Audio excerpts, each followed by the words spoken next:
technical basis behind this table is the sizing of storage tanks, which comes from the American Water Works Association M32 manual. It's kind of a lot to take in. It's also really boring and dry. But the takeaway from this table is that the assessment of the public water system showed that when conducted, there is not a storage deficiency in town.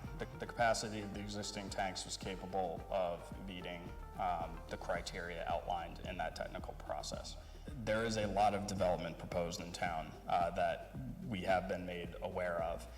Not all development is created equal. What I mean by that is 500,000 square feet of warehouse space is a huge potential tax boon to the town. It may have extremely low water usage, whereas on the other hand, when you're talking large residential developments, those are things that carry serious water demand numbers.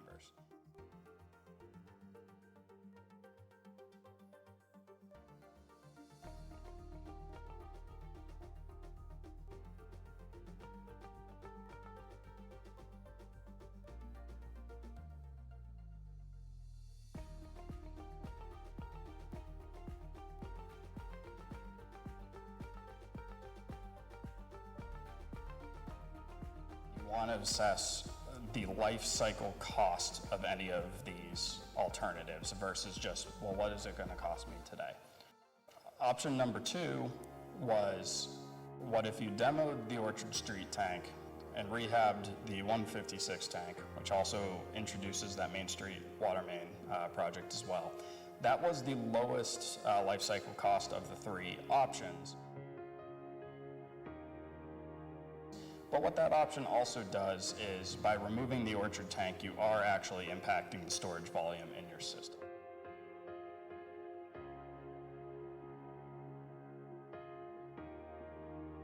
Anyone who may be following along with the numbers are familiar with the initial 2020 report that the cost options you see here are different. Basically, we had gone through and updated the 2020 costs to a more 2023 environment since, as we all know, a lot has changed over the last few years.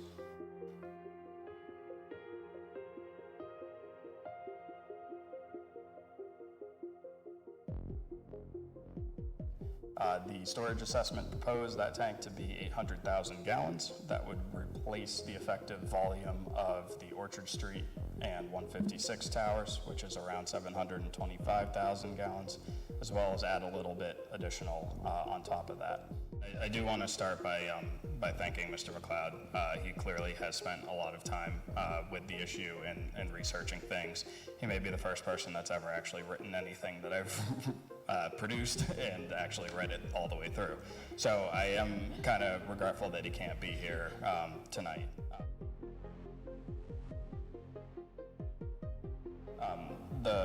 The first one being that option proposes basically a draining of the Orchard Street tank as it currently stands.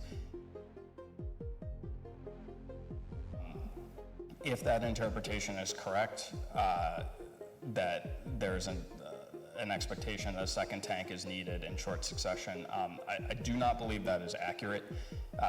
The ship has not sailed on sizing the proposed tank that is in front of the town right now. You have an option to change the proposed sizing of that for months still at this time. The other thing that I took from that was the $425,000 number that is referenced.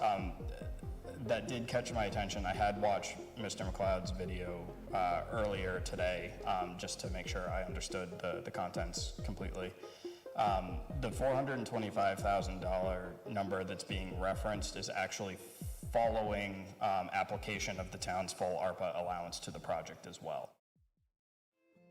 Main Street improvements and decommissioning the Orchard Street tank for future removal will run about $400,000. The Long Hill tank is all set, but adding a mixing pump for $55,000 will improve quality and safety. The 156 tank requires minor repairs, interior and exterior coatings, and the mixing valve, which will improve its quality and safety. The numbers will come up faster than I can read them, but In subtracting the ARPA funds from the total amount plus a 20% contingency, we're left with about $425,000. Kind of updating the 2020 storage assessment report numbers to a more accurate reflection of cost today.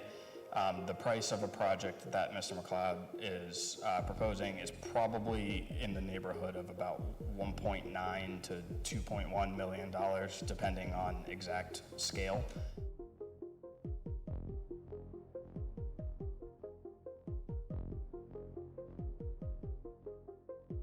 So by removal of the Orchard Street tank, it does not change water pressure.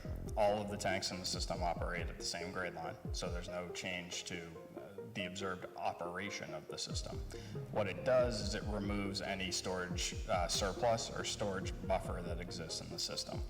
So right now, the storage math on the water system is that you guys have probably somewhere in the vicinity of 100 to 150,000 gallon water storage surplus. Again, without being boring engineering stuff, it just means you're in the positive by a little bit.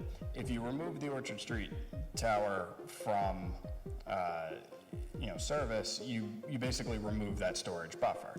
It means you're okay. Well, I still am not hearing how much it's going to cost each individual, and trying to get my neighbor to decide this is a good idea and vote for this, and so I'm trying to really what are we getting out of this tonight? And to get people talking about it, they're going to want to know what's it going to cost me. Everybody wants to know what's going to cost me. You go buy a new car like you guys use, example, what's it going to cost me? What's my payment going to be? One other thing I wanted to share, full disclosure, I know it was brought up earlier that this was not an invoice and it wasn't clearly written, but neither is a citizen petition. It does say it's a tax-free solution, and it is not a tax-free solution. So those that are listening here tonight, just know that that is not a tax-free solution. This is being recorded and available for playback, so I definitely encourage you to talk to your neighbors and share this with anyone and everyone. If you have social media or email or just want to stop by and have coffee with a neighbor, definitely word of mouth is pretty effective too.